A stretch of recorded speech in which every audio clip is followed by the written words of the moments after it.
Hello and welcome to the first American Library Storytime Online. Hi to Henry, Pascal and Finn. Hello to Lily, Delilah, Mariam and Charlotte, Dominic, Marigold and all those others who normally come to the American Library Storytime. We're sorry that you can't come to the Library Storytime at the moment due to the restrictions to do with Corona, so we thought we'd bring Storytime to you. I'm going to read the story I would have read to you on the 20th of March, and then I'll show you how to make oobleck that you can experiment with. We hope you enjoy this, and if you do, please get your parents to let the library know so that we can make a decision as to whether or not we do more like this, or maybe even try doing a live story time. Okay, so the story this week is Bartholomew and the Oobleck, written by Dr. Seuss.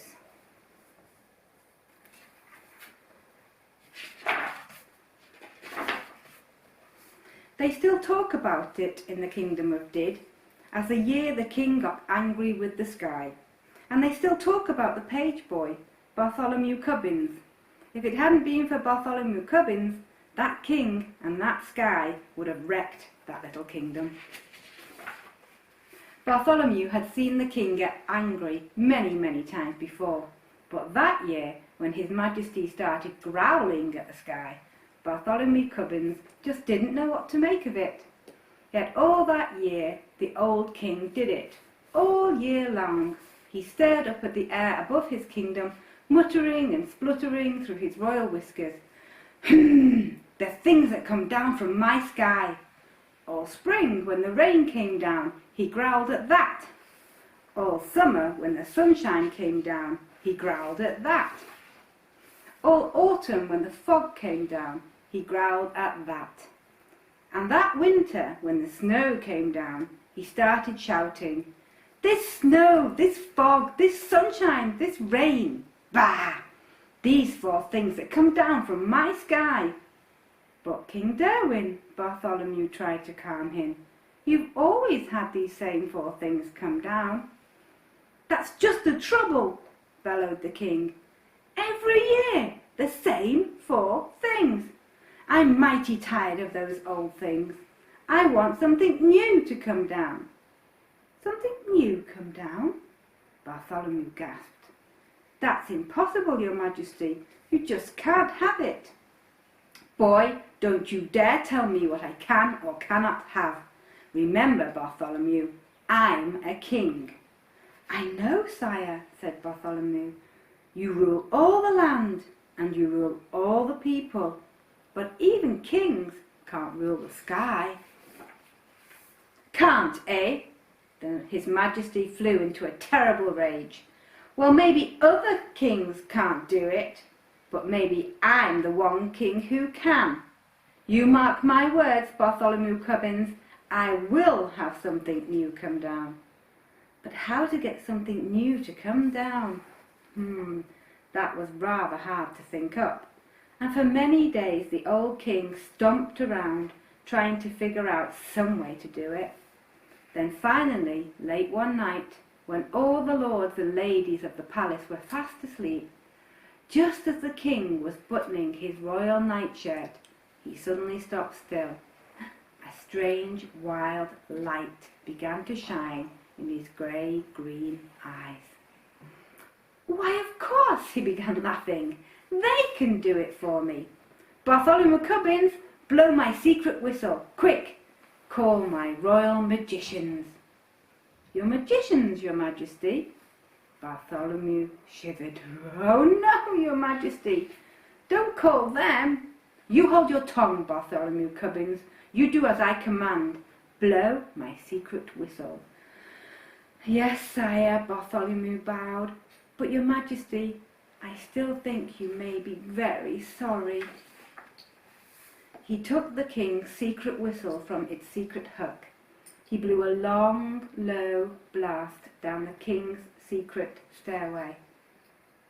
And a moment later he heard them coming, up from their musty hole beneath the dungeon, up the empty midnight tunnel to the royal bedchamber tower, came the magicians on their padded, shuffling feet. Up and right into the room they came chanting. Shuffle, duffle, muzzle, muff, fister, wister, Mr. Cuff. We are men of groans and howls, mystic men who eat boiled owls. Tell us what you wish, O king, our magic can do anything. I wish, spoke the king, to have you make something fall from my skies that no other kingdom has ever had before. What can you do? What will you make? For a moment they stood thinking, blinking their creaky eyes. Then they spoke a word, one word. Oobleck. Oobleck? Asked the king. What will it look like? Won't look like rain, won't look like snow, won't look like fog, that's all we know. We just can't tell you any more. We've never made oobleck before. They bowed and they started towards the door. We go now to our secret cave on Mystic Mountain Nicotave. There all night long we'll work for you, and you'll have oobleck when we're through. They'll do something crazy, whispered Bartholomew. Call them back, your majesty, stop them. Stop them? Not for a ton of diamonds, chuckled the king. Why, I'll be the mightiest man that ever lived. Just think of it. Tomorrow I'm going to have oobleck. It took Bartholomew a long time to get the excited king to sleep that night, but there was no sleep for Bartholomew, the page boy. All night long he stood at the king's window, staring out at the mystic mountain Nicotave. Somewhere up there, Bartholomew knew, the magicians were working their terrible magic. All night the magicians did. All night they walked circles around their magic fire, making magic mumbling with their clucking tongues. Oh, snow and rain are not enough. Oh, we must make some brand new stuff. So feed the fire with wet mouse hair. Burn an onion, burn a chair. Burn a whisker from your chin, and burn a long sour lizard skin. Burn yellow twigs, and burn red rust, and burn a stocking full of dust. Make magic smoke, green, thick and hot. It sure smells dreadful, does it not? That means the smoke is now just right. So quick before the day gets light. Go magic smoke, go high, go rise into the kingdom sky. Go make the oobleck tumble down on every street, on every town. Go make the wondrous oobleck fall. Oh, bring down oobleck on us all. Dawn was just breaking, and Bartholomew was still standing, trembling, watching at the bedchamber window. But now, as the sun rose, Bartholomew smiled. Those silly magicians hadn't done a thing.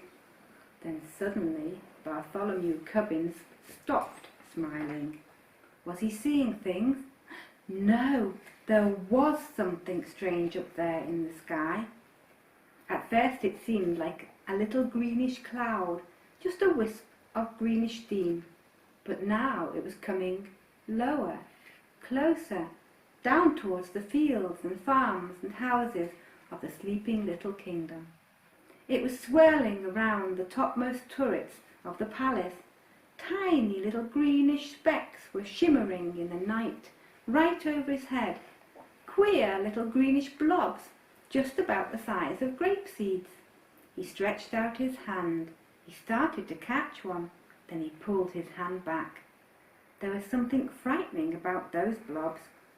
Bartholomew slammed the window shut. Wake up, your majesty, he shouted. Your oobleck, it's falling.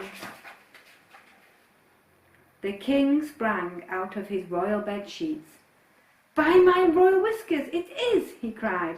Oh, that beautiful oobleck, and it's mine, all mine. I don't like the looks of those blobs, sire, sighed Bartholomew. They're coming down now as big as greenish peanuts.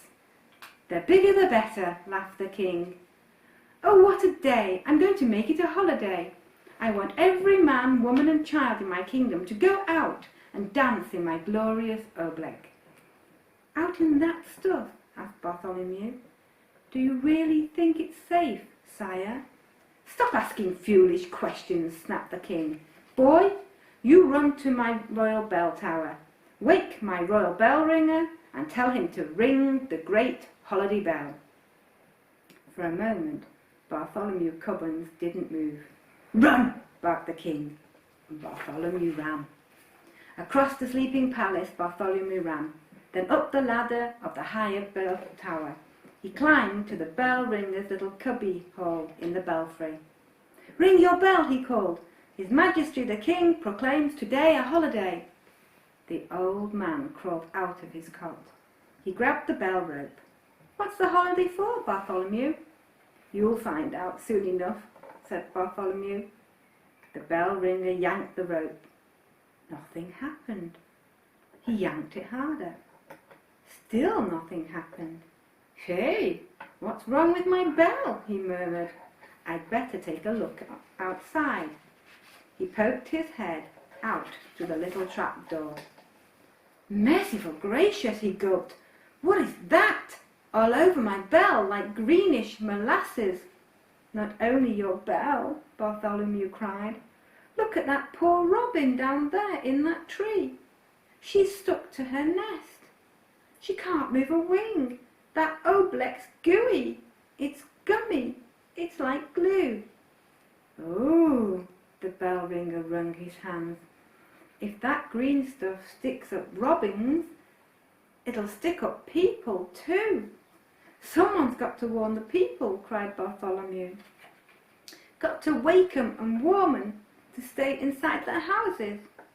I'll tell the royal trumpeter, he shouted. He turned and slid like lightning down the bell tower ladder. To the trumpeter's tower raced Bartholomew Cubbins, and on up the steps, 4 at a time.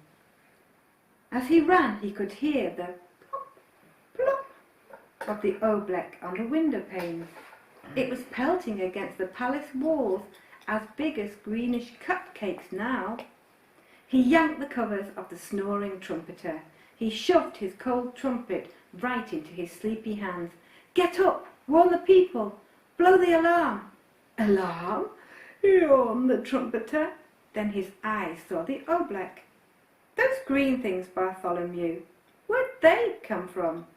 The king, panted Bartholomew. His royal magicians made them.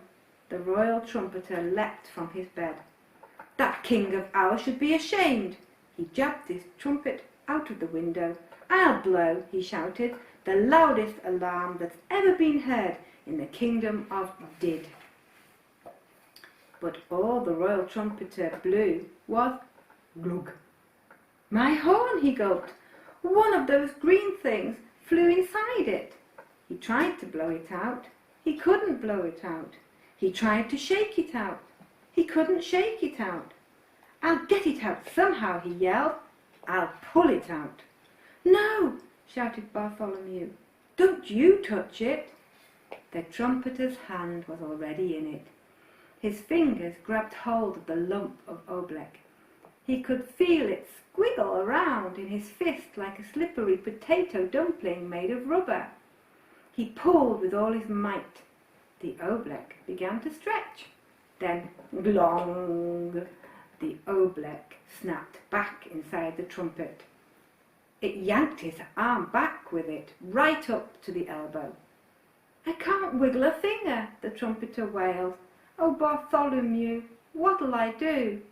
I don't know, and I hate to leave you stuck into your horn, but if you can't warn the kingdom, I've got to find someone who can. Out of the room and down the stairs raced Bartholomew Cubbins, down to the chamber of the captain of the guards. The captain was humming in front of his mirror, combing the ends of his handsome moustache. Captain, do something, shouted Bartholomew. Do something? Why? Smiled the captain. What's wrong? Captain, haven't you seen the dreadful oobleck? It's coming down now as big as greenish baseballs. Oh, that stuff, laughed the captain. What's so dreadful about that, lad? You know, I think it's rather pretty. Captain, pleaded Bartholomew, it's dangerous. Nonsense, snorted the captain. Lad, are you trying to frighten me? Captains, my boy, are afraid of nothing. That stuff's harmless. I'll show you. I'll eat some. Eat some? Gasped Bartholomew. Oh no! But before Bartholomew could stop him, the captain was leaning out his window, scooping up some oobleck on the end of his sword. Don't, Captain, don't! The captain did. By the time Bartholomew dragged him back inside the room, his mouth was glued tight shut with oobleck. He tried to speak, but no words came out. All the noble captain of the guards could do was blow a lot of little, sticky, greenish bubbles. Forgive me for leaving you, Captain, said Bartholomew, but a captain full of bubbles is no help at all. Bartholomew stretched the poor man out. He left him there on his chamber floor. Bartholomew went tearing through the zigzag palace hallways. I'll get the king's horse. I'll ride through the country. I'll warn the people of the kingdom myself. He pushed open the door that led to the royal stables. Bartholomew stopped. He could go no further. The awful oobleck was pluming down as big as greenish footballs now. Too late to warn the people of the kingdom. There were farmers in the fields getting stuck to hoes and ploughs. Goats were getting stuck to ducks. Geese were getting stuck to cows. Outside the palace it was piling up. Great greenish tons of oobleck, deeper and deeper on every roof in the land.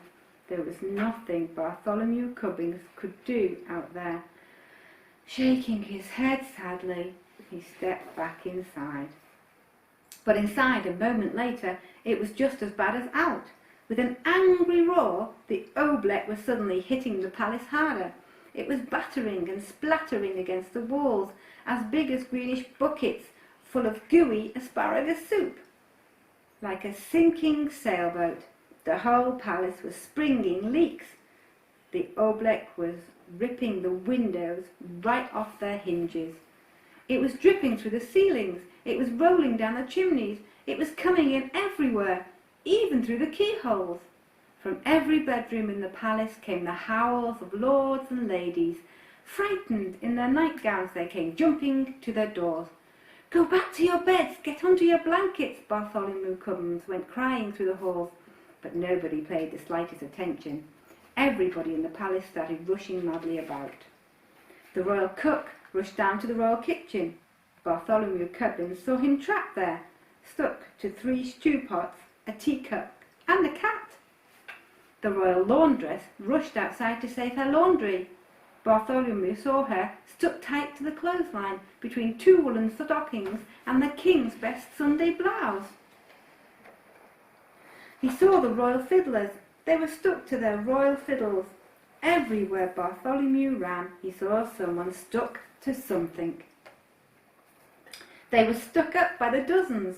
Every last friend he had in the world was flopping and floundering, all hopelessly caught in the goo.